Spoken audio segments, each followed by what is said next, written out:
Initiating moisture.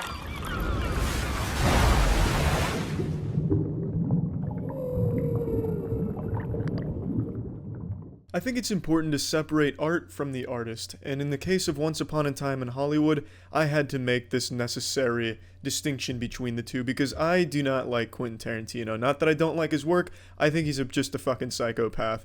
And saying you don't like Quentin Tarantino on the internet is like committing suicide because he's so revered, which I find super odd, especially in the current climate of things with cancel culture. This dude has done everything shy of rape and murder one of the actresses on his sets. For instance, he strangles Diane Kruger in Inglourious Bastards to get a realistic looking strangulation because he didn't trust the actor to be too gentle. He wanted to go hard to make it look right. He strangled Uma Thurman in Kill Bill. He spit on her. And also, he nearly killed her, just outright murdered her by making her drive a car with no airbags, no seatbelt, some decrepit headrest literally held together by duct tape and goodwill. Had her drive it down this fucking stunt course like Evel Knievel, and she got into a really bad accident that she still suffers from. The dude's a maniac. So I don't like Quentin Tarantino. His work, different story. But Once Upon a Time in Hollywood, I had to set that aside and look at this objectively. And to be honest, the movie's still not even great. It's definitely one of his weaker movies. It's not an overall horrible or shitty movie by any means, but it's a movie that is entirely carried by its cast. It has a really stacked cast, and they're the only good thing in this movie. This movie is devoid of a plot. You will not find a narrative in this movie. It is not structured that way. You'll find a theme, which is about coping with the changing times, you being less useful in society, you coming to terms with it. It's about the struggle of accepting that fate, and that's really just about it. Everything else is kind of just characters talking to each other. There's no overarching plot. There's nothing that drives the characters. There's really just not a whole lot here in terms of substance. That being said, there's a lot of cool shit in the movie too. I like the way a lot of the scenes are shot. I like the set design. It really does feel like you're watching an old movie. This doesn't feel like a modern movie in even the slightest bit.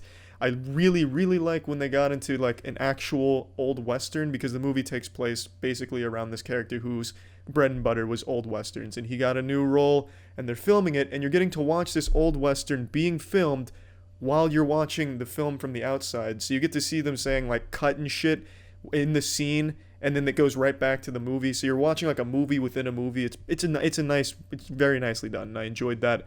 Brad Pitt, I think, was phenomenal in this movie. But overall, the entire first 2.5 hours of this movie, because it's nearly a 3-hour movie, is just uninteresting, boring. It's just not enjoyable. You'll have things that seem like they're going somewhere. For example, tension will start building up on a ranch. It's starting to build up, reaching the crescendo. You got your dick in your hand and you're ready to see anything at all happen in this movie. And then nothing happens. Walks away. End of plot line. You never see those characters again. Nothing ever comes of it. Until like the last 15 minutes, you have nothing. No plot lines get resolved. Really nothing happens. There's almost no conflict or tension past that point. There's just literal nothingness. A void of entertainment.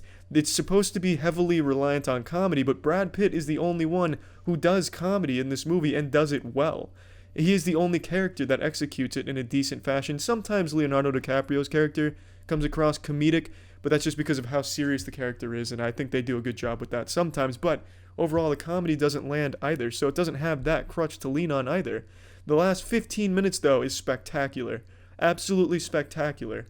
That was the only good part of the movie, and it was a really fucking good part. All the comedy works in the last 15 minutes. All of the actual shit going on works. It's shot so well. It's grisly. It's really, really enjoyable.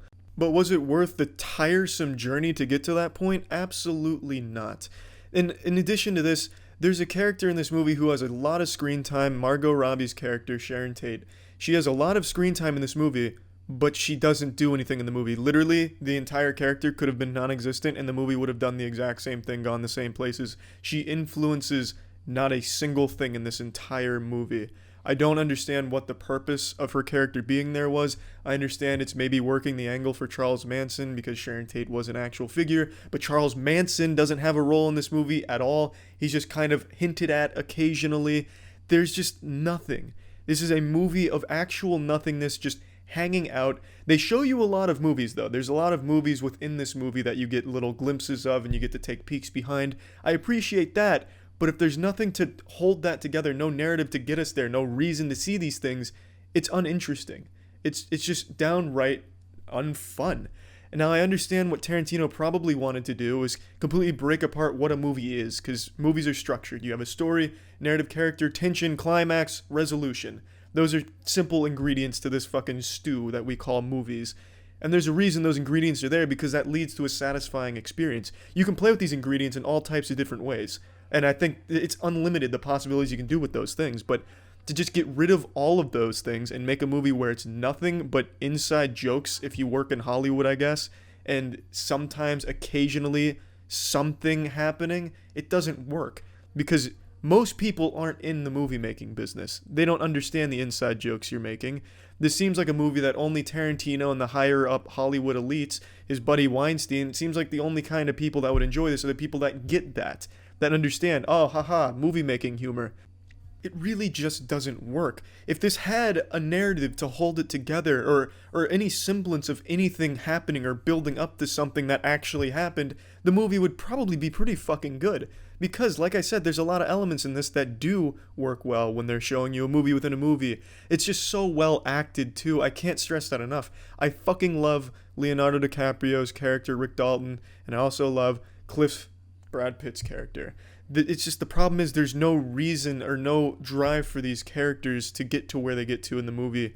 You just sit there, watch them talk, which sometimes is okay and tolerable, but other times just borders on insufferable and can't wait to get the fuck out of there. It's not a very good movie. I wouldn't even call it a movie. It's like an anti-movie at this point. I really just don't even know what to classify this as. The last 15 minutes, I think at the end he decided, yeah, this is kind of sucks. I'm going to do a little something to make this interesting. And then he did, and he killed it. But up until then, just everything was useless, including entire characters that didn't do anything for this movie. I just really can't stress enough how disappointing and just how outright robbed I feel of 3 hours. If you're going to do this like pretentious take on movie making, at least have the decency not to make it 3 hours long. At least make it something short so I don't have to sit there fucking finger up my ass waiting for it to end or waiting for anything to happen, and you're not going to give me that.